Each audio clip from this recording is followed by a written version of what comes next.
We're live. All right. Welcome, everybody, to the 84th episode of Tequila's Tuesday. We are closing in on episode number 100. Welcome to Go to Market United. If you've been here before, it's great to see you again. If you're brand new, thanks for joining us. Tequila Tuesday has been going on for a while, but we've been utilizing this new platform. We're really excited about it, having a lot of fun. And I think it's a little better interactive experience. And recordings get uploaded and populated right away, which is great. So you don't have to wait for me to do any work. So we're here today talking with Joel Lalgee. He's going to talk to us about employer branding, recruitment, social selling. I dropped his LinkedIn profile in there. He's well, I'll let him explain, but he's been a contract recruiter. He's been a W-2 recruiter. He runs his own recruiting agency. He's branded himself as the realist recruiter out there. And this guy has got 400,000 plus followers across all different platforms. He's active not just on LinkedIn, but also Twitter and TikTok, and I'm sure every other thing that's out there. And he's got a great story. I don't know how much we'll get into all that today, but just really respect Joel for a long time from afar. And welcome to the show, man. Really, really glad to have you here. No, great to be here. And it's really cool to have an opportunity to share this recruitment, social selling, as I've kind of dubbed it. And hopefully, like, even if you're not in a recruiting position, I hope that this will inspire you to just bring some of this content to your recruitment team. And even if you're not directly involved in recruitment, as you'll see, I think everybody at the organization, no matter what role you're in, everybody really plays a hand in producing content and putting the company out there in a way that actually attracts talent. So let me, I'm going to share my screen here. And then if you guys have questions as well, I am an open book, so you can ask any questions you want. Let me just share. And while Joel's getting ready to share his screen, keep in mind the format. Joel's going to give a presentation for a little bit. If you've got questions, go ahead and raise your hand. You should be able to take yourself off mute. Just be careful about interrupting him or anybody else who's chatting.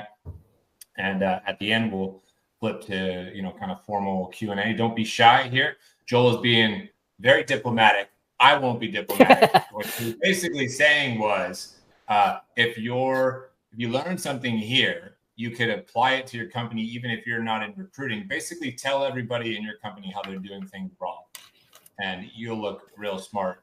Joel will be the purveyor of the wisdom. Take it with you, use it, improve your process. Right, Joel?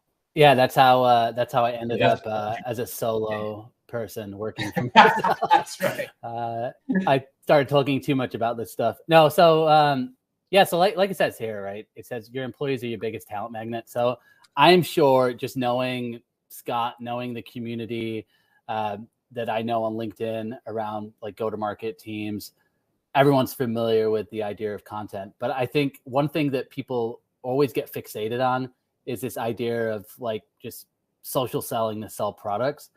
And I think one thing that people really, really underestimate is how much of a difference having a powerful brand really impacts hiring and recruitment. And I've been in recruitment for long enough to know that anything you can do to make hiring people easier is a huge, huge advantage that you have as a business. And obviously, I'm a little bit biased, but when you hire top talent, that's how you beat out your competition. So like, to me, hiring is right up there with selling, with marketing. And I'd probably argue at times it might be even more important. So my background, I've been on the agency recruitment side. I work with a company called HireWell. I primarily work in like a sales capacity. So just outbound sales for them. And then because I got such a big brand on LinkedIn, I get a lot of inbound traffic. So I kind of work as like almost like a big funnel for them to funnel business through. And I've got about a decade of experience on that agency side. And I've worked on positions, real range of positions. So, everything from like garbage truck drivers all the way up to executive roles and everything in between. And I've recently transitioned my knowledge, so like even what I'm going through today, I'm now working to help global recruitment teams with their strategy when it comes to the content that they're putting out to really attract passive candidates. And so those are the candidates that are working. They're usually the most in-demand candidates. Obviously, in this market, that's shifted a little bit. But on the whole, if you ask any hiring manager who they want, they will usually say, I want the exact same person that's doing this job at competition. So at the competition. So the idea of what I bring to the table is, let's not just focus on reaching out to people and spamming people, but let's figure out as a team, as a recruitment team, as an organization, how can we put out content that really attracts the top candidates in the market and separates you from other brands that are out there. And then, like Scott said, in terms of social media following, I've been producing content for about 4 years, started on LinkedIn, and just over the years, I've transitioned to TikTok, Twitter. Now I'm on like Snapchat, Instagram, basically anywhere where you can produce content. I'm trying to figure out what's the best way to grow and then also attract talent as well. So when I think about recruitment social selling, LinkedIn is really the go-to, right? So that's kind of where I'm going to focus most of my attention today. And then we'll look at a couple of other platforms as well. But I think, just looking at the stats, I pulled these today, like 52 million people are looking for jobs on LinkedIn every single week. So this is where I think LinkedIn is a really interesting platform. Like, a lot of people are trying to outdo LinkedIn on the talent tech side and the HR tech. But LinkedIn really has done a great job at getting people to be engaged on the platform, build out their profiles, and then use it as a job searching platform. And I don't see that going away. I mean, you can look at the numbers. It was like 40 million a week a couple of years ago, and now they're saying it's 52 million people a week. So LinkedIn's going to be what I focus on. And I kind of break it down into 3 strategies for recruitment teams to focus on. Number one, creating content 3 to 5 times a week, which I know like that sounds like a ton for most recruitment teams. I'll break down how it's actually really, really simple, and they probably have all of the content already. But just showing up 3 to 5 times a week is huge. Like, when I talk to most recruiters, they're not even commenting on LinkedIn once a day, right? So if you can show up as a team 3 to 5 days a week, and you got 20 team members on your recruitment team, your brand is obviously going to be elevated, right? And then engaging as well is a big one. I'm sure you've had people come in and talk about engagement strategies on LinkedIn. It's the same thing for recruitment. Instead of engaging with prospects and people you want to work with, you're going to be more focused on the candidates that you're looking to attract. And obviously, you can hear my daughter as well screaming. I got 2 kids under 5, so if that happens, apologies there. And then the last thing that we're going to look at is connecting and messaging and follow-up. So like, what's that cadence look like for a recruitment team? And so we'll break that down. So this is like, I just posted about this today. So this is a post I did. When I think about like consistency in social media, this is the one thing that I think everybody gets stumped on. Like, I've coached thousands of people, thousands of recruitment teams, or hundreds of recruitment teams with thousands of recruiters. And what I found is people just really struggle with keeping content as a priority. And so when it comes to like what type of content to share as a recruiting team, or if you're looking to boost your employer brand, there's really 5 key areas that you want to focus on. And the first one is the company content that's already been produced. So if you've got an employer branding team, it's sharing that content that they're producing. So again, like I encourage people, like, you don't want to be just a creator. Creating content's hard. So like, how do you take content that's already been created and sharing in a meaningful way? So looking at like employee events. So if you're having an event as a company, you're sharing that. If you're going into the office, sharing pictures of what it's like in the office. If you're working with a new hiring manager, or you're working with someone who's actually got an opening on their team, sharing about the work that they're doing. So a lot of this content's already created, but you're sharing it and you're putting your own spin on it. So you're commenting on, okay, this is a company event. This is how it had an impact on me. The next type of content for recruitment teams, which I think would differ from sales teams, is this job seeker value. So, for most people, that's like, how do you get your LinkedIn optimized? How do you get your resume optimized? How do you interview? How do you network? Things that are really probably pretty simple for recruitment teams and people in recruitment. You want to share that because that's how you're going to give value back to people who are on the market. The next type of content is just industry curated content. So I think of any industry news that comes out that's going to impact candidates that you're looking to bring into your organization. You want to share that. So I think of like an obvious one right now is like, how is AI impacting your industry or your trade, right? So if you're in sales, how is AI affecting the sales industry? So just thinking about whatever industry you're in and looking at what are those trends, what are the news, and how is that going to impact people that you're looking to hire, right? So you're just putting out that valuable content for them. And then the next piece of content is probably the only piece of content that I really actually feel that people need to work on in terms of like content creation. And that's that personal content. And I think for me, like when it comes to the recruitment brand as a whole, I'm sure most of you have had a bad experience with a recruiter or someone who has. It's a massive issue within recruitment. Like candidate experience, if you read on LinkedIn at all, or if you've read on LinkedIn in the last couple of weeks, because there's so many people in the market, there's a lot of negative experiences going around with recruiters. So if as a recruiter, you could put yourself and position yourself and show the human side of who you are. What that does is it just helps differentiate you from every other recruiter that's spamming people essentially.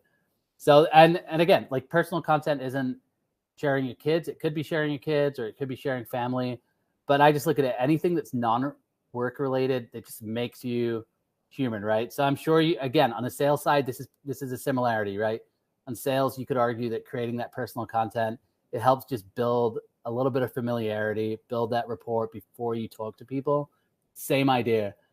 And then this is obviously one which is just for recruitment teams, but this is for anyone in the company. Like if you're working on an open job, the biggest mistake I see that people do is they'll just post literally the LinkedIn job posting and they'll say something like, we're hiring. And what I encourage companies to do, what I encourage recruitment teams to do is think about how can you get creative with whatever job you're talking about. So if that's talking about the projects that you're going to be working on, if it's talking about the team, bringing in the hiring manager, basically anything outside of just like we're hiring or apply now. That's like the two big things that I see. So the way that I set it up is like if you're able to just plan out each day and you're able to at least 3 out of the 5 days show up with one of these 5 pieces of content. If you do that as a team, this is how, and you work that into like your connection and your in-mail strategy when it comes to recruitment. This is how you start to attract passive candidates. And I think it's important to remember, like when you think of like hiring versus sales, like in sales, you either have a need for something or you don't, or you need to be convinced that you have a problem and you need to understand that you have a problem. With recruiting and hiring, it's a huge decision for the individual to make, right? And sales is obviously a huge decision as well, but hiring, it's very personal. Like when we may think about what company you want to work with, it's just such a huge decision in your life. And so there's usually just a really short window that you have if you're reaching outbound to somebody. They're either going to be already on the market and interviewing. Maybe they've just thought about switching jobs, or they're in that time period where they're just not interested. And so you have to figure out a way to stay top of mind with these passive candidates. So the moment that they're open to something new, or they start feeling like, you know what, I want to explore what's going on, you're top of mind right away. And the only way I know to do that is to either spam people with a huge email list and eventually just get blocked, or it's just to produce content as you're connecting with them on social media, whether it's LinkedIn, whether you're going after people on TikTok, which we'll look at in a second. It's the only way I know. So I think if you break down these 5 pieces of content and you're just constantly delivering, you're not focusing on engagement or even just, vanity metrics. All you're focusing on is consistency and mixing that in with connecting with the candidates you're trying to reach out to. that's how you start to just build up that passive candidate pipeline. So again, when it comes to engagement strategy, 15 to 20 connections a day. And again, it's instead of prospects, it's the candidates you're reaching out to, obviously. And most of the time you're finding those candidates when you're sourcing or when you're just looking and kind of researching for who could be a fit for a role. Every single one of those people that you're reaching out to or you're looking to engage with, you're sending a connection strategy. And then with the engagement on the newsfeed, again, this is slightly different than sales. What you need to do is just follow each person you connect with. And as you connect with them, you automatically follow them. And then you're looking at candidates that you are looking to hire. You're engaging in the conversations that they're engaging with. And then I just say 10 comments a day on any candidate that you're looking to recruit, just to stay top of mind with them. Just build that familiarity. Obviously, if they share an update, you're supporting it. And then as people are accepting your connection request, you're sending them a short intro DM. I like to just say something like, hey, thanks for joining my network. Literally that simple. And the goal is as they see your content, then in 4 weeks, you're following up with them with a, hey, by the way, I recruit a lot of people with your similar skill set. Would you be open for a conversation? What I found is that if you are consistent with the content, when you follow up in a month, the acceptance rate for those conversations is, I don't know what the exact stats are, but it's significantly higher because they just have a feel for who you are. And so few recruiters take advantage of creating any type of content. Immediately you've separated yourself from pretty much everybody else on the market. Now, in terms of like the recruiter workflow, this is where, yep. Joel, can I pause you for a second? Yeah, can you go back to the other the other slide? Yes, sir. A couple quick questions here. You say engage with your current news feed and candidates. Yep. Are you talking about people who could be a candidate, or are you talking about people who like actually are, like you've already targeted and identified them? Same thing for 10 meaningful comments for the network. I would say it's a mix of both. So when you're looking at this, like on that next slide where we look at like the workflow, while you're building up your pipeline of potential candidates, usually that's done on like LinkedIn Recruiter. Let's say you've got a project file and you're adding people in that look like a fit. You're sending connection requests out to them. So it's going to be a mix. So your newsfeed, if you're consistent with connecting with candidates, your newsfeed is going to be full of, instead of prospects, it's going to be candidates you've already reached out to, and then candidates you're looking to reach out to. So it's going to be a mix, right? Okay. And the more you engage with those candidates, the more they show up on your newsfeed. Okay. Gotcha. If that makes sense. Yeah, that it does. And then the last bullet, follow up after a month, set up conversations. I bet this is a place where most people fail epically. I would because one of the things that I wouldn't do probably is like make a note and then block off, June 9th, follow up with Joel. So is that real tactically, like, is that what you're doing? Like you're noting, okay, I engaged with these 14 people today. I'm literally setting a calendar invitation a month from now to hit those 14 people up again. Is that what you mean specifically? Yeah, like most recruiters are working through an ATS, so it's similar to a CRM. Yeah. So you're making a note. I'm going to follow up with this candidate. Okay. And you've also got the other thing to think about too is, this is just like a purely kind of like LinkedIn strategy. Most recruiters are going to be working. A lot of recruiters now are going to have other tools like Hire Easy, for example, is a tool which is probably pulling a lot of data from LinkedIn, but it's allowing you to send email sequences to candidates.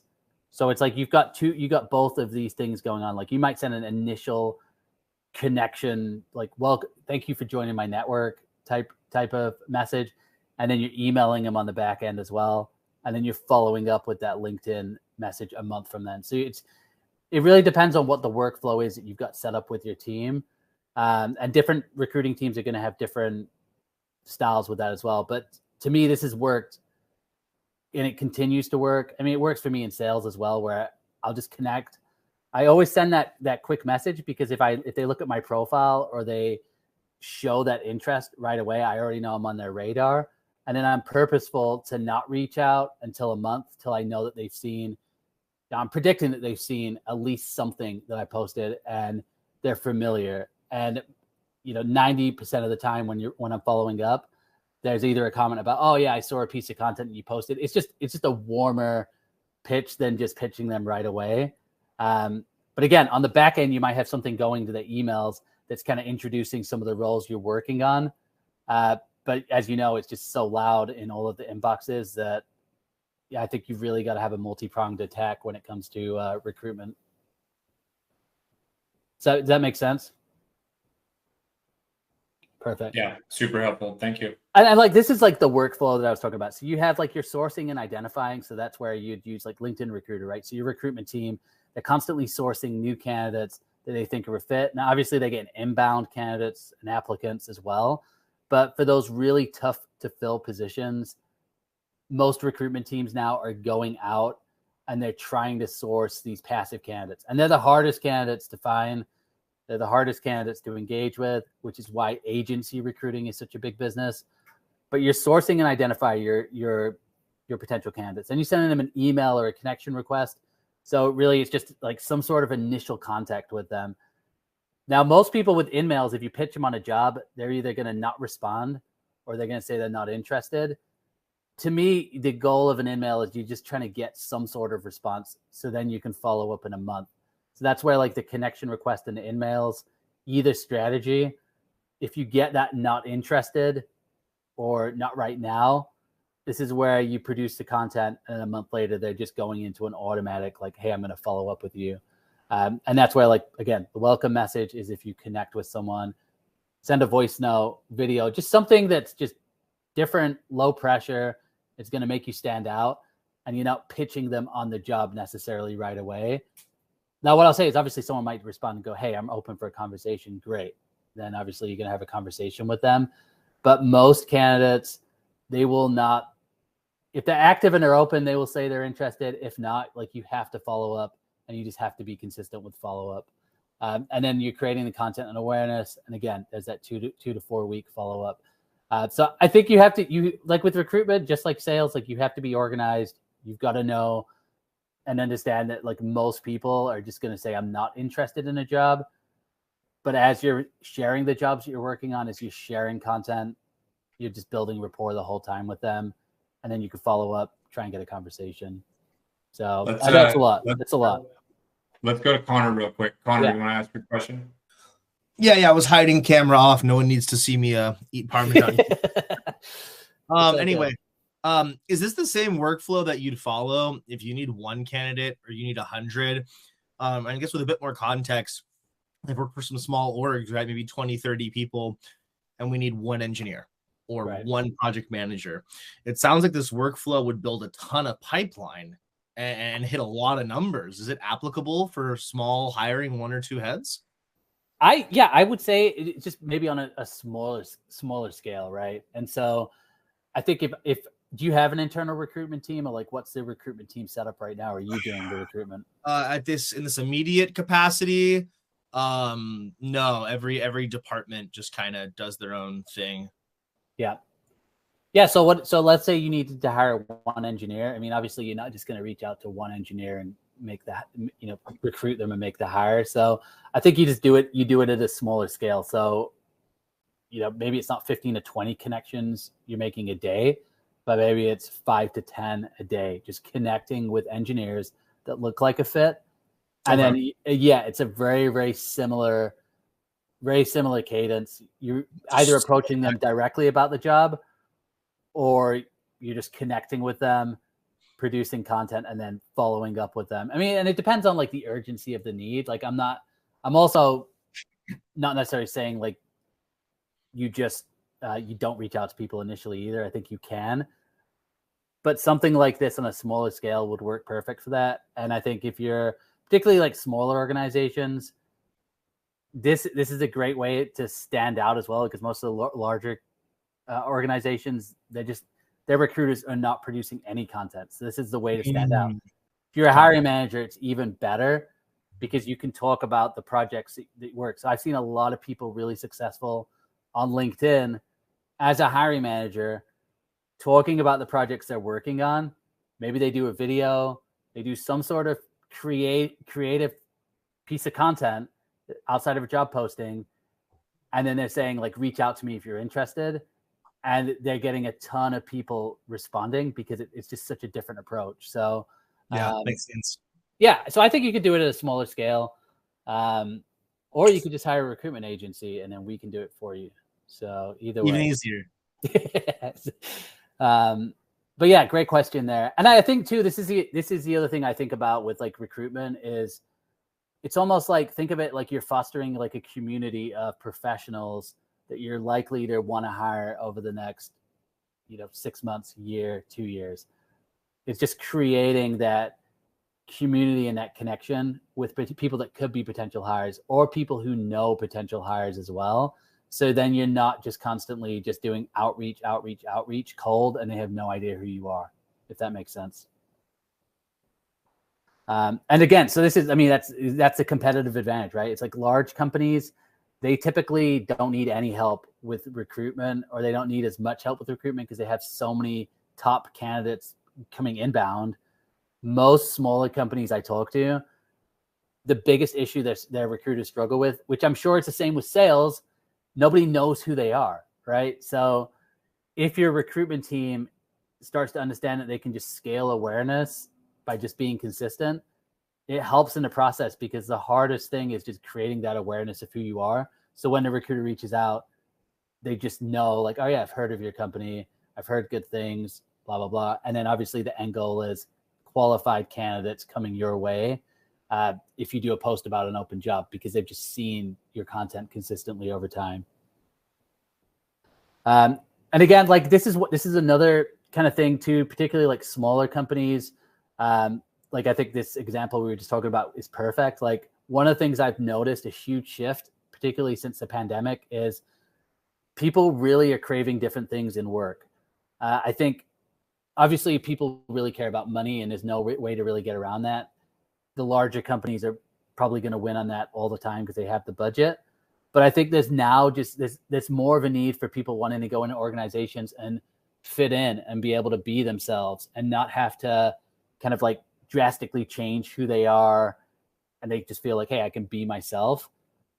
When you have your team, you're like your recruitment team and other members of the team creating content about the company, it just gives off that signal to the market, like your leadership is okay with your people being themselves and expressing themselves. And so it's like, you don't have to say that. You don't have to be like, oh, my company lets me express myself. You are saying that when you're creating content.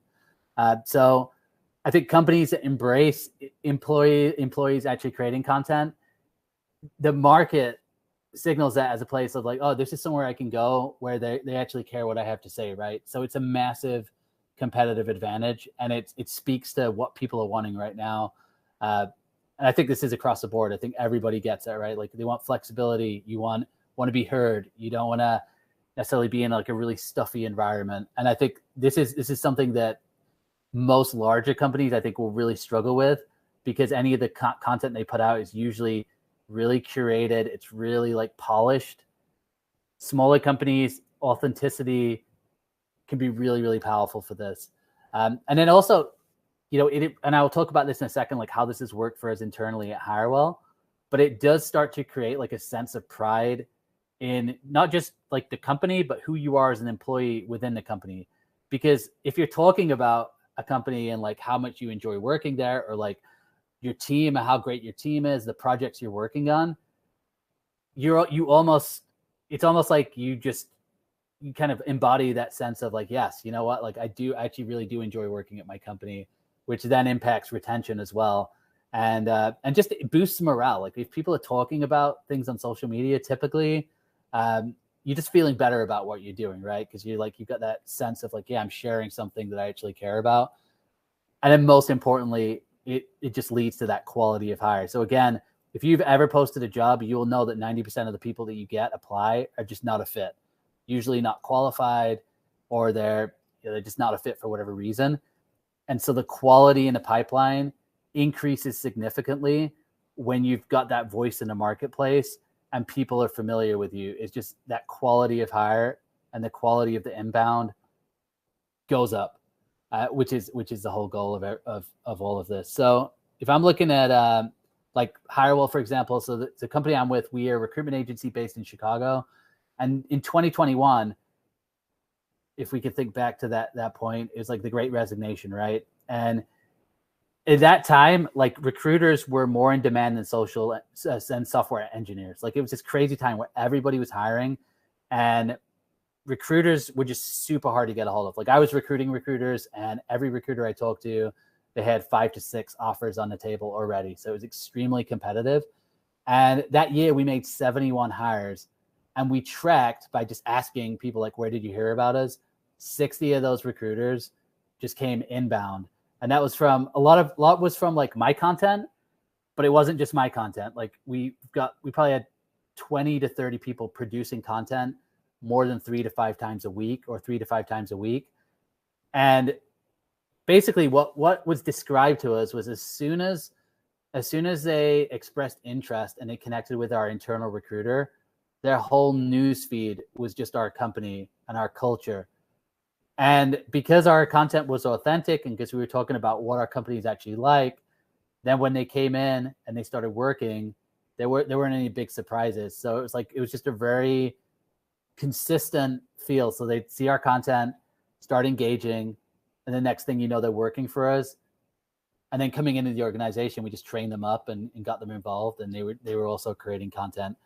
And so how we work this was, number one, the leadership was heavily involved. So I think you've got to have some sort of leader. It's either a leader in talent acquisition, a leader in HR, or if you're a smaller company, it's a founder, right? Like somebody's got to be driving it from the top. I don't see any of this stuff ever working unless there's people involved in the top, either supporting, ideally like getting involved and creating that content. The next thing we did, which I don't think a lot of companies do, and they should do, not just the marketing team, our whole company had an optional bi-weekly, I think that's right, it was every other week, we'd meet and we just talk about content. So we'd have a half an hour meeting and we just run through like what are issues our clients are going through, what are things we're seeing on the job market, what are candidates talking about, and we would just get a list of 30, 40 ideas for that week, start assigning it out, all on a Google Doc. So we just talked about content. And what we found is like people then would come to the meeting if they were unsure about content, and then they'd literally see how we would idea source and how we would come up with ideas for content, and then they'd get involved. So I think you have to have the regular conversations around content if you want that consistency. The next thing we did was just create a big group chat, so kind of like an engagement pod, but just for our business. I'm not a huge fan of engagement pods, but I think if it's within a company, it's great, right? Because no one wants to post something and not get any engagement. So every single time someone posts, they put it in a group chat, everybody would get involved. What this does is it just creates that teamwork aspect. It makes it a priority. And then you start to see like who's regularly creating content, who isn't as well. And it kind of creates competition, at least for recruiters. It does, there's people that would see everyone else posting and then they're wanting to get involved as well.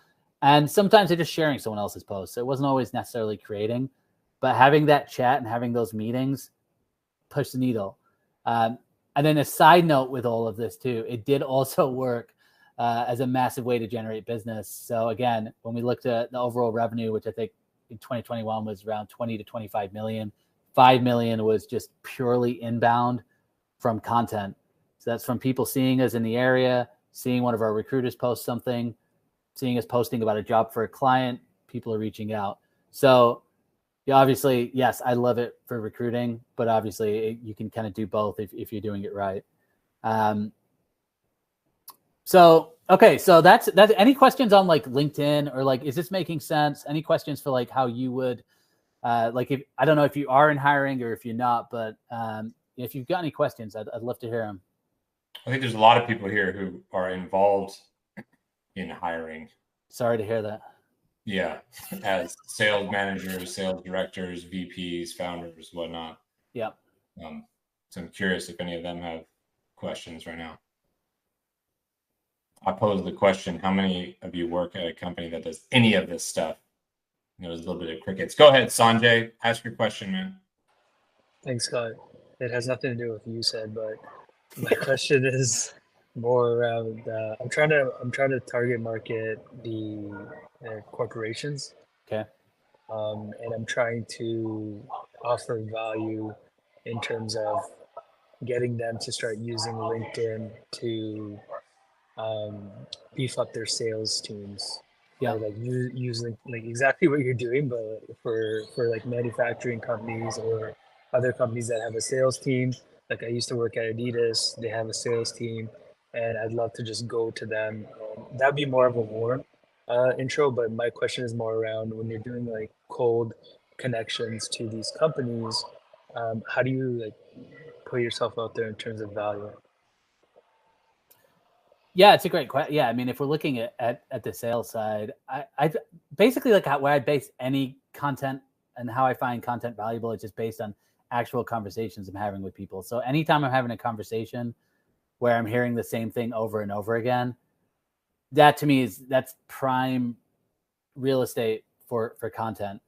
So you look at like your existing customers, existing people you're talking to, you figure out what their problems are, and you look at what you can solve based on what their problems are, and that's what you're creating content around. If it's just purely sales. So like from our perspective, like HireWell, obviously, like we're not just hiring candidates and we're not just like attracting candidates. We're also, we're an agency. So we are doing business development. Our content strategy, a big part of that content meeting is looking at what are the problems that our clients are facing. And so if we've seen like 3 clients that week get counteroffers rejected, or they've had an issue with counteroffers, then we're producing content around that. A while back, we had an issue where a lot of our clients were facing like basically fake candidates, like interviewing, and then someone else was showing up for the first day of work. So then we created content around that to like address like how you could deal with that. So I think for you, like, I would just look at like your current clients and then prospects as you're having conversations and just see what are the issues that they have. And then look at, okay, well, what do I do that can solve those problems? And then the more you speak to that, the more you're able to convert sales. I think that's what you're asking. Yeah, well, it's like, let's say if I connected to a senior director at a company and senior director of sales at a company, is it like, how do I engage with them in the DMs? Or are you saying that it's more about connecting with them and then providing value through your content? Exactly. That's what I think. I mean, yeah. I think that's why I send the initial message though, because I think it's worth just like getting on their radar and just saying, hey, great. Thanks for connecting. Great to be in your network. And maybe you send them something of value, but I think anything more than that is just a pitch slap, right? Everyone hates that. Most people don't enjoy that, or they get wary. So I think you got to keep that initial message really short. And then you're producing content 3 to 5 times a week that's speaking to their problem.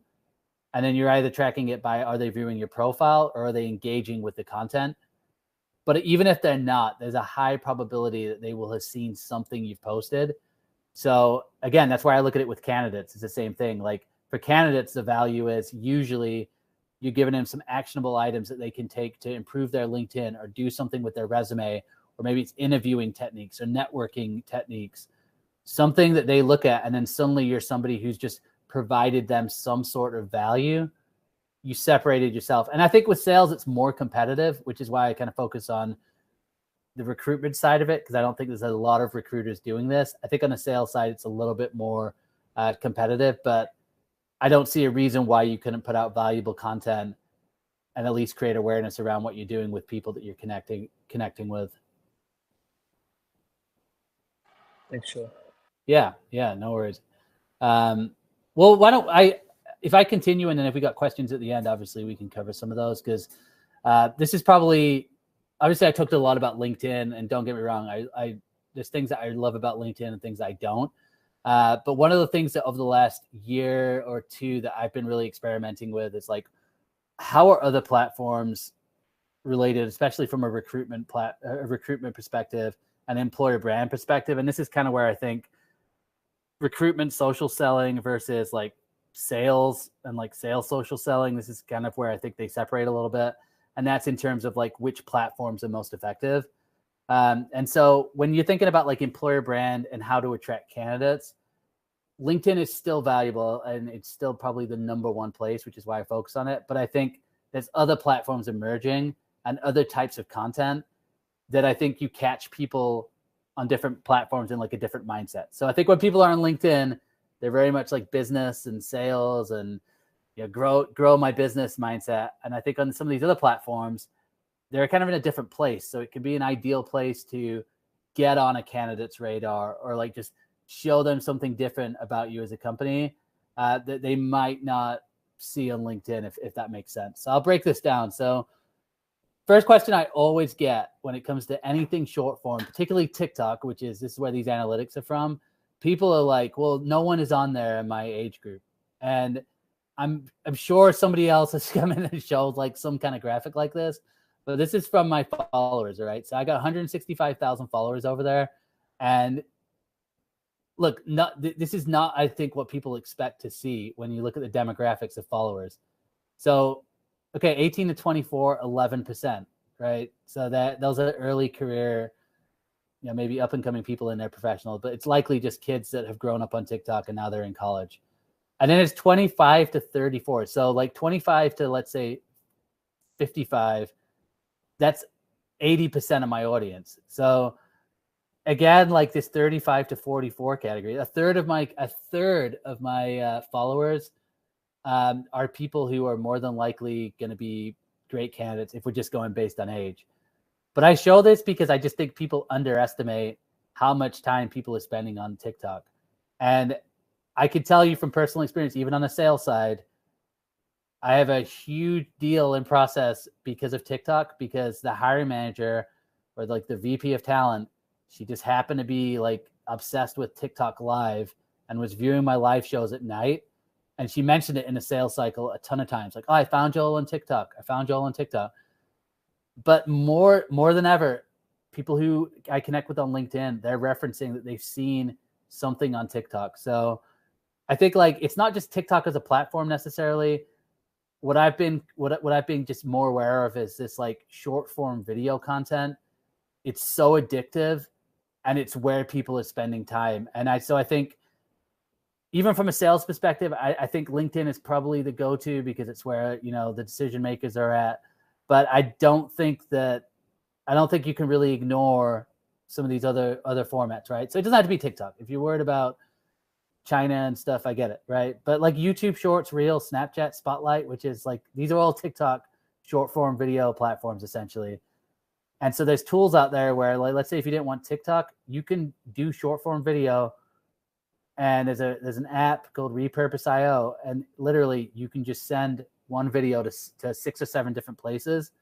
And so this is why I want to be thinking about, even from an employer branding standpoint, sales standpoint, just be thinking about video. Like, I think text on Twitter and LinkedIn, it's comfortable. And you know what? Like, if you don't think that text content is going to be replaced or has the potential to be replaced or is even being replaced by like ChatGPT and like Jasper and all these other AI content, I think video is going to be one of those things that's going to be harder to replicate for AI, harder for people to just mass produce. So I just want to encourage you guys, like, if you're not thinking about video, be thinking about short form video. And it's not comfortable place either. Like, video is not comfortable for me. Like, for a long time, I did not do any video, but I had to get used to it, and I've had to get used to it. And it's definitely benefited me. So I'm going to take a look at it. So when I look at video content, I think there's some trends that I'm seeing, which maybe you're seeing too. The videos that are getting the most traction right now are like these videos where people are looking right in the camera and they're just talking into it like a selfie. And so I think like this is a skill which I think is going to be really, really valuable in the years to come. And it's people who can just communicate, like, very minimal editing, maybe a couple of cuts, you know, or like stop and starts, but like not even captions. I'm seeing these videos where people are just talking like it's a FaceTime. Those videos are becoming increasingly popular. And if you can figure out like how to construct those videos, which is usually really good copy. So I kind of go into this like first 3 seconds, a really good hook, and then some good copy. So that's where the copywriting skills come in for anyone who's in marketing, but like really good copy in 3 seconds to hook people, and then just communicating in an authentic way. I've seen people who are like older do this really, really well. So for anyone who's like, oh, I'm too old for TikTok, the older you are, actually, sometimes the better because you stand out. But what people are craving is this like high value content.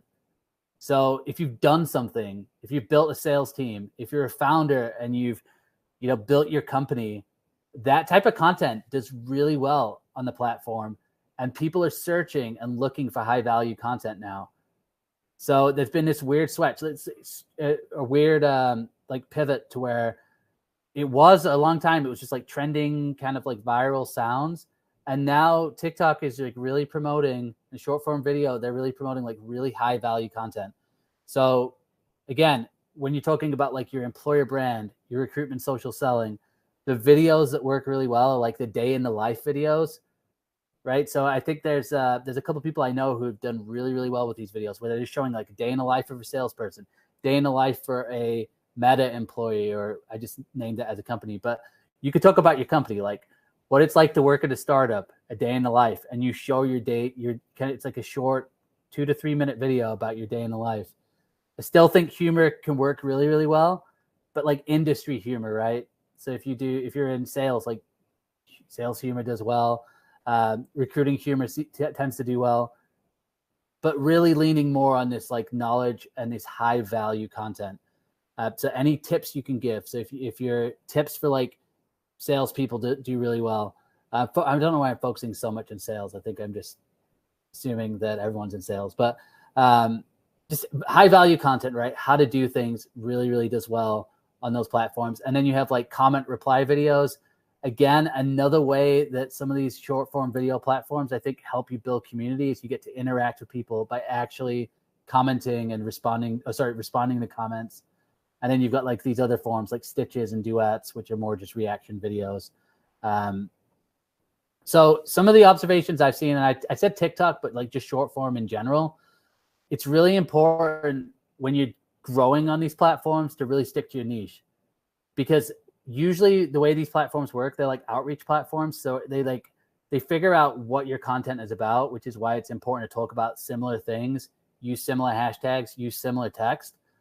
And then eventually, like usually within like your first 50 videos, one of those videos will go viral.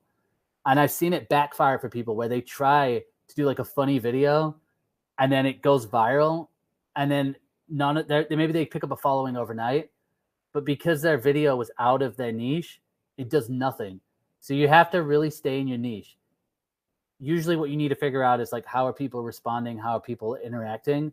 And maybe you have to tweak the style of the videos, but you stay in your niche. Eventually you will be seen by the people. So from an employer brand perspective, let's say I'm wanting to reach software engineers. First thing I'm thinking about is, what do software engineers care about? What do people in my industry care about? And that's what I'm talking about. I'm talking about the projects they're working on. I'm talking about the projects we're working on as a company. And I'm sticking to that, because eventually one of those videos, they'll figure out who your audience is and they'll just test it and you'll go viral. It's typically what I've seen happen.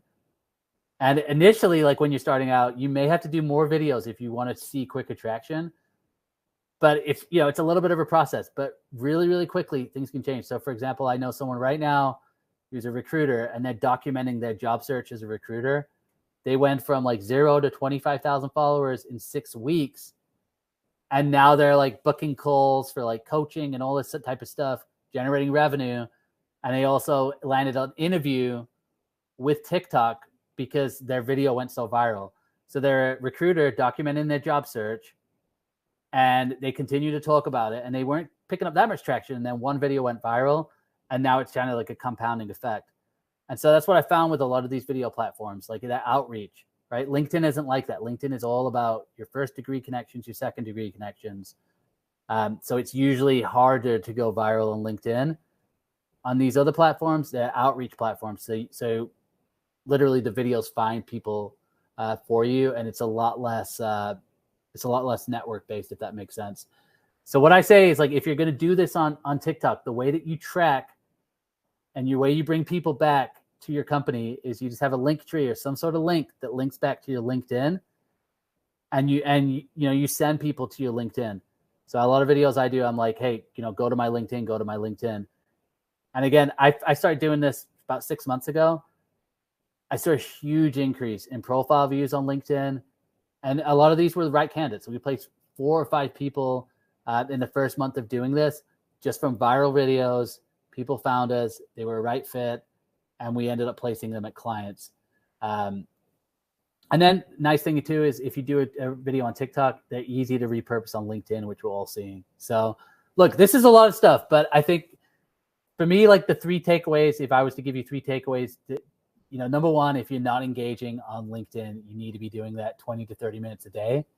And then I think I would encourage everyone, like Scott, you included, be experimenting with some of these other platforms, and be thinking about those 5 categories, right? Like the personal content, the company employer branded content, the open jobs, the news stories, the job seeker content. That's particularly for like your recruitment team, obviously. But maybe you switch out job seeker content with valuable content to clients, right? I think these 5 types of content, they do actually carry across to a lot of industries. Because again, it's like there's this battle right now I see with like personal brand and company brand. And a lot of people are talking about just building up your own personal brand, which I think is fine. Obviously, I've done that. But I think there's a higher value of tying in your personal brand and being able to promote your company brand. That's when you start being able to bring value to your organization. And not a lot of people talk about that. It's all about creating content about yourself or whatever. But if you're able to bring in your company content, then you're adding value to your organization and you're adding value to your overall employer brand. And then the last thing is just like get with a team. So like in that situation when you don't have a recruitment team, the rest of the team needs to get together and you guys need to be discussing content on a regular basis, content for converting sales, content for attracting employees. So hopefully that makes sense. And I'll just leave it with this. To me, like your employer brand is really just your employees being themselves. And so the more you can empower them to be themselves, that's how you create that brand. And that's how you create that type of company that people just want to work for. And you land the what do they call it? The A players. So yeah, hopefully that makes sense here. The super interesting part to me is the idea of getting together as a group, as a team, and talking about the content and strategizing about the content. That's one part that I never did. I got into brand building, if you will, specifically to help me with recruiting. And I started teaching my team what I was doing, and we made it so the companies I was at in Austin were like super well known and popular and all that kind of thing. But I never did this like, okay, gang, here's what we're going to do. Here's the strategy of what we're going to do every single day. Here's the certain direction we should go, the different platforms. So there was no strategy. It was very just like, hey, we should all do this. And it was all haphazard. So I'm just sitting here wondering, man, we could have been so much more effective if we did some of the things that, Joel was just kind of spelling out for us. So questions for Joel. And when I'm working with clients too, like this is, I've been pitching this more and more, and because I got into corporate training about a month ago, and it's kind of been something that's been brewing. I've been in training before, more just training agencies actually how to create content that converts into business. But when I put together the package of what I offer companies, what they're most excited about is not the 2-day workshop that I do initially, but the continuous content meetings. And I just let them know, like, look, I'm not interested in coming in and just doing something for 2 days and getting people excited about something to watch them fall off the cliff of consistency. I want to run these content meetings once a month, half an hour, because it increases that accountability. And it also just makes it way easier. And I think like that's how you remain consistent is you have to keep talking about it because some days some people are going to have ideas, other days people won't. But it's like, I don't know why more people don't work as a team when it comes to this. I think maybe the internal marketing team does, but not like the regular employees. It's a great point. Go ahead, Connor, you're up. Then we'll go to Dean. Yeah, Joel, this was huge, man. Like every prayer I've had answered here for my company. I'm coming in from like a SaaS, relatively cutting edge background with the goal of bringing a 1980s hardware manufacturer to today. So it's a tough conversation with social. It's a hard pull. A couple questions. One, is it possible that we could get your deck? My mission is to convert my team and bring them up to the 21st century. Yep. Second, naturally, pitching hiring Joel is top of my list. If that's a no-go, I want to champion this effort internally as best I can. Yeah. So, outside the deck, I think is the next best step following you on all your channels. How can I get more of your information? Where can I learn more? To help spearhead this mission at my company. Yeah, look, definitely connecting on LinkedIn, I think would be great because I do share a lot of this content. I do have a video module as well, which I can send you some info on. But I think even with the slide deck, right? Like there's enough information on there that I think you just build on that. I think my advice would be like what I found people respond well to best, like when it comes to anything social media, is like I think you just got to show people the results, and then they start to believe it. Like I found it over the years, it's almost like impossible to convince people that it works until you show them that it works. And this is from like years of trying to pitch agency recruiter owners on like the value of branding and marketing. For whatever reason, I think people, they don't see it until you're able to demonstrate and show them. So even if you're able to do it at a small scale yourself, I think you have to like show by example and just show them some tangible results to make the pitch as compelling as possible, if that makes sense. No, copy. That makes a ton of sense. I have the power to do it myself, right? So if that brings in a deal, if that brings in a candidate, that is just the ultimate icebreaker for having this conversation with everybody else. At least in my experience with this, because I think and the other thing too to think about is just try and find people in the organization who are the most open to it. And those are the people you really want to get involved first. And again, like at Hirewell, that's what we've seen. Like obviously I was a big like champion for it originally because I had a big following, but I noticed like as I joined the company and as I got involved in those meetings, more and more people came because they saw my content, they saw what it was generating, they heard the story of a big inbound lead coming in or something, and then they're like, okay, I want to do the same thing. So I think you find more willingness with the people who are just the most open. And then I think a lot of people, obviously, like they don't want to put themselves out there. And I think you just have to let people like that, like that's okay. And then you have to respect that too. Like, and I get why not everybody would want themselves out there. But I have seen people kind of change their behavior and mindsets when they see results, particularly if it's from peers that they're competing against, then everybody wants to jump on board, right? Really cool. Thank you so much.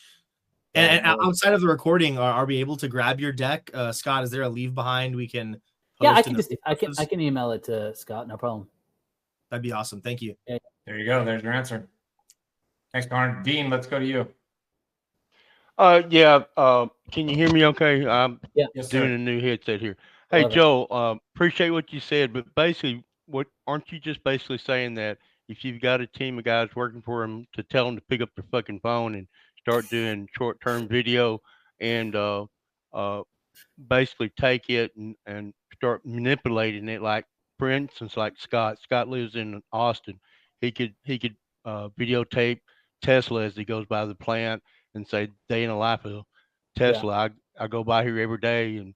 But isn't that kind of what you're saying? You're saying just to continue to build your brand or build your content so that and focus it on looking for whoever you're trying to hire, but building up that brand so when you do need somebody, they're already familiar with it, and it's as simple as using your phone, right? Yeah, I don't think it needs to be more complicated than that. I mean, I will say one of the things I have seen is those selfie videos, which I was talking about, those are really, really popular. And I do think that being authentic into the phone does go a long way nowadays. Like I think of like a FaceTime. People think it kind of feels like they're talking to you. But on the other flip side, what I didn't mention is I do actually think the quality of content has gone higher So it's like this weird dichotomy. Like you have these people who are able to create these really authentic videos that are unedited, like what you're talking about. And then on the other side, I've seen a big uptick because the tools there are now easier. So if you're messing around with like Descript or CapCut or any of these like tools that have AI integrated into it, you can do captions easier than before. You can do B-reel easier than before. So I think to me, it can be that simple. But I also wouldn't want to just say, well, let's just keep it simple. I think you got to get comfortable, right, before you kind of move on to that next level at times as well. And I understand that. And what I'm saying though is, let's say, for instance, you got 25 people that's working for you, and you got somebody that knows how to do video, and you say, hey, for the week, I want every one of y'all to videotape what the hell you do all day. And then you take it and give it to the one guy, let him cut it up and figure out how to put it out there. And then you can actually, I personally, I'm on LinkedIn 8 hours a day because I don't work. I'm 62 years old, and I'm trying to figure things out. But I found a lot of value, believe it or not, in a thing called Clubhouse, because it's an audio app and people go there. Now LinkedIn, you can do an audio app whenever you want to decide you want to do it. If you want to do it on LinkedIn, or you can do a video if you're in the creator mode. All I'm saying is, if I can't believe anybody's got a hiring problem. But man, what the fuck do I know, right? I'm just a fucking paperclip salesman. Anyway, thanks. Well, look, hiring is hard. I mean, like, I would say like there's a different challenge now in hiring than there was 18 months ago. But over the last 10 years, hiring has been extremely challenging because there's just a skills shortage on the market. And I think with these tools we have available, this is why I'm preaching what I preach, because I think you've got to figure out a way to not just be constantly in-mailing people. And again, with all the advancements we're seeing, it's the same with sales. Outbound is going to get noisier. Emails are going to get noisier. And so again, it just comes back to that point of like being able to scale your brand online helps combat some of the changes that I think we're going to see, and we're already seeing as well. But look, I would just do you be comfortable with it, and I think whatever you produce will be valuable. I'm here to learn, and I get educated today, so thank you. Hey, well, thanks for the kind words. Jacqueline, let's go to you. I was too busy typing. I'm coming up with all kinds of ideas for Dean and his down home Southern business cooking. Like, I would just embrace that shit and go with it, baby. Like, 100%. Seriously, like, that's the advice I got. So when I was at golf and sales with Scott and the crew a couple weeks back, one of the challenges I got from Larry Long, he's like, look, girl, you need to just get more active on LinkedIn because you have a lot to say that's authentically you. Just say it. And so I started doing that. And like, I noticed like just the engagement and the impressions and the connections, everything is just like gone bananas, which is really fun. And, I'm a big believer in just authentically being myself. And one of the things I've been in sales leadership in the past, I've been an individual contributor again, and thinking about going back into leadership. And the thing that made me go, oh shoot, this like, a lot of people are saying like, we need you to build a team. And it's like, all right, that will be fun. But a lot of what you're saying is it's in tune with what I'm doing today on sales, but also what I'm trying to build in terms of leadership, because I've been begging my leadership at my company to just be more active on LinkedIn, just to draw attention. Like, oh, who's this company? Because we have a huge awareness problem. And I have people in marketing who are hell-bent on building engagement. And I'm like, well, you need awareness before you can build engagement, y'all. And they're not doing it. So I'm hoping to take some of the stats that you shared today around, like, you kind of had all these great recruiting stats. And at the end, oh, by the way, we got like 5 million in sales. Like, that would not suck. So I just wanted to say thank you. And I took away so much. At first, when I heard it was kind of recruiting focused, I was like, oh, maybe I shouldn't stay. And the more I heard, the more I was like, oh, hell no, I'm not hanging up. So thank you. Yeah, no, really appreciate that. And I think I really had a question. No, and I think like, it's just a huge shift we've seen. And I honestly think, like, obviously, like, when you're somebody on LinkedIn I make fun of people that talk about LinkedIn, by the way, all the time on LinkedIn, because I kind of get sick of that. But I still think like not everybody is caught up to it, right? And it's this really unusual thing. And like I was saying, like it's hard to convince people sometimes the true power of social media and like the power of putting yourself out there. But then when you start to do it, you start to see the instant impacts to it. But I think for a lot of leadership, for example, a lot of them, you just got to think too, like there's a lot of fear. There's a fear mentality because everybody's heard the horror story of, oh, we let our employees on social media and the one person, you know, decided to share something which made our whole brand look bad. And that's a legitimate fear to have. Sure.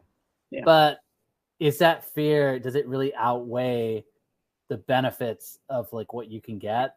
I don't know. You know, I'd probably lean and say it doesn't. But I think that's what I see from like a lot of leadership is a lot of people like leadership in companies. A lot of times there's a lot of like self-consciousness in there as well. And like, they're just conscious of how they're going to appear and they don't want to lose business. And I think it's like that for certain people that switch is flipped where they're like, great, I might lose 2 people, but I'm going to gain 10. But it's, again, you got to demonstrate that. And it's easy to demonstrate if you have some of the tangible results, or you can just, you know, find the people who are already open. Yep. Thank you. Awesome. Let's go to Anthony real quick.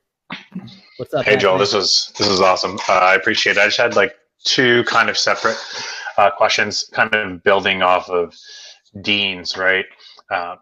So kind of just starting with what you know on, say, like a level 1 short form LinkedIn, then level 2 would be kind of a short form on TikTok, and then level 3 would be long form PDF, something along those lines.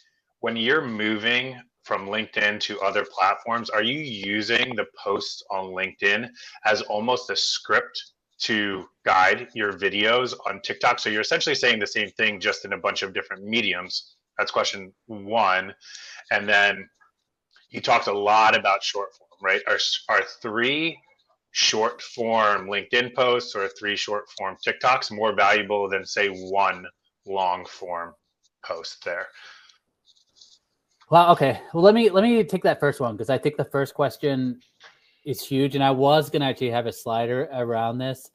I'll give an example of how I recently repurposed across all platforms, and it really is just literally did this last week. So, and I use ChatGPT as well. So I asked ChatGPT, I said, can you make me a Twitter thread on how to network effectively? I think that was it. It's either how to network effectively, maybe it's something else. But anyway, it created the thread.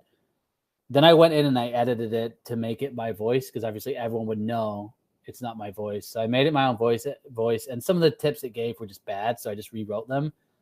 Then what I did is I tweeted that thread. So I got the engagement on the thread. Then I took screenshots of all of those tweets, uploaded it to Canva, and I made a LinkedIn carousel.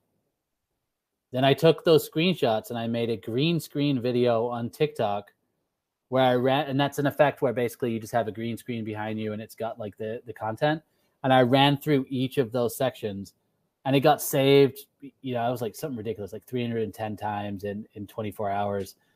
So I think like, this is a big lesson I've learned. Like the more you can learn how each individual platform behaves, which is a little bit of consuming and then a little bit of experimenting, then you can really start to repurpose. And I think the big lesson I learned is it's all the people are into the same things on the same platform. So a lot of the people who are on Twitter, they're on LinkedIn, they're on TikTok. So, and then I also try and use like for example, my smallest following is on Twitter. Twitter is like my testing ground. I'm constantly testing, like, here's a piece of content, here's a piece of content. And if it does well on Twitter, I'm either just copying it word for word and putting it on LinkedIn, or I'm doing a screenshot, which I get screenshots on everybody's style. I've taken full advantage of that. But to your point, I've even got as far as just to read a tweet as a TikTok video. It's short, but again, it's like, it's kind of unusual with content. It's like, good piece of content and something good to talk about is going to work on all platforms. You just got to figure out like how to use it. Right. And then in terms of the short form, I think if you're building up, I just don't think people have patience for long form. Like, I think you got to have a really amazing piece of long form content if nobody knows who you are to get them to engage, or you've got to be someone that people are just really interested in.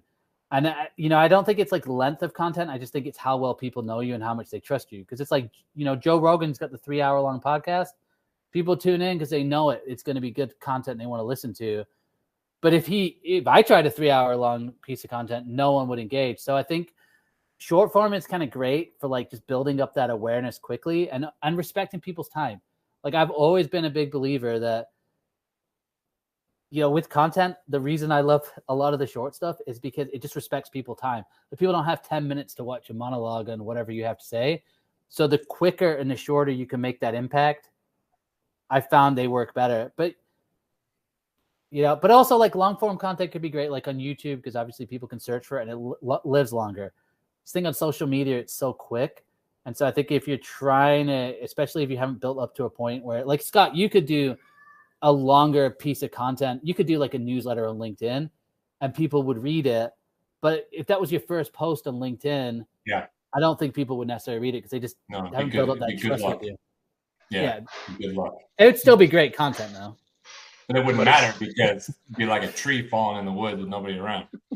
That was such a great question, Anthony. And that was really like slinging some good facts, Joel. Thank you.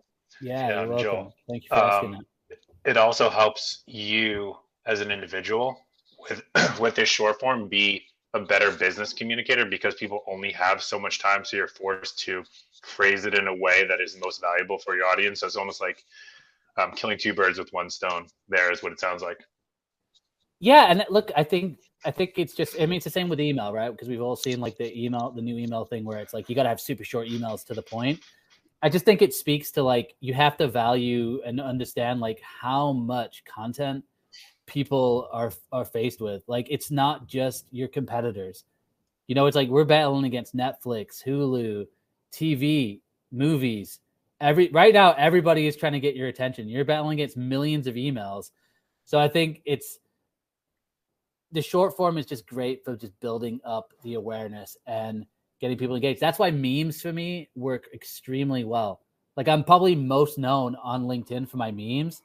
And I got to a point where I got really self-conscious about that because I'm like, man, all people are mentioning is my memes. But then when I had talent leaders and they're like, yeah, your memes are so relatable because you're saying stuff that I can't say to my hiring managers. I'm like, okay, cool. Now I started a newsletter that hasn't grown at the same rate, but I also understand like the short form opens a way for me to get people to more long form meaty content. But I don't expect that same growth rate because, again, it's just like people have limited time and they're bombarded with so much stuff. Thanks. That was awesome. Appreciate it. Cool. Yeah, of course. All right, Joel, any parting thoughts at all? Where can people follow up with you and, engage with you and all that? Speaking, there's only a couple people here left right now, but this will get viewed a number of times by the folks who will tune into the recording. So parting thoughts? Yeah, look, I think if you obviously haven't started any of this, I would just encourage you to start with that engagement and then just starting to put out content and figure it out. And I think like it's not going to be perfect at the start. Like my content 4 years ago was garbage. It was terrible. And I've gotten better and better. And now I've invested in stuff, right? Like I show up on calls with this. I've invested into it, but I didn't start from that place. It started far from it. So I think just start. And then in terms of like reaching out to me, LinkedIn is probably going to be the go-to place. But I'd encourage you to check out all my profiles, like Realist Recruiter on TikTok. And then if you just go to my LinkedIn, it's got all of the links to all of the socials on there. But reach out to me and I'll send this slide deck so you have that, Scott, as well. Appreciate that. And probably a couple other just kind of like content prompts and that type of stuff as well I can send through. So yeah, appreciate being able to come in and chat with you guys, and cool that you guys have this community as well. Super exciting. All right. Thanks so much, Joel. And thanks everybody for tuning in, and we will see you next time on Tequila Tuesday.